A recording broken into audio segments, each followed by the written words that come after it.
Real policy. People put their policies out for banks, for hospitals, for you name it, right? Oh, there's old ones out there. They're not exposing any kind of critical information.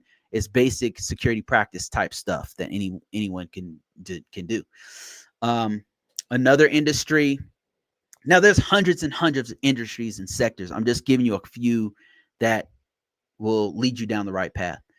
And to give you an example of like, there's different industries. Each one of those has different GRC people that specialize in different standards, uh, matrices, and laws and compliance.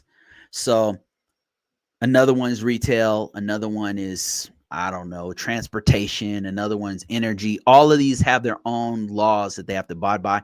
What they have all in common that you really need to know is best security practices. All right, that's why I always encourage people to do the Security Plus, because Security Plus, it gives you all the best security practices. Somebody said SCADA, and then somebody said PCI DSS for card. Yes, you're on the right track.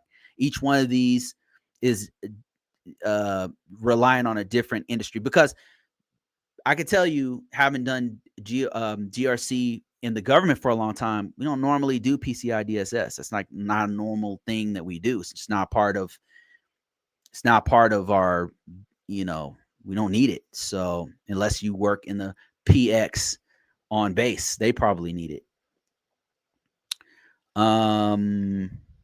Yes, and people are chiming in with like the Sarbanes-Oxley controls may also include access audit logs. This is for the financial sector. Yeah, this person's on top. There's some really sharp people here. Thank you guys for chiming in and helping other people out.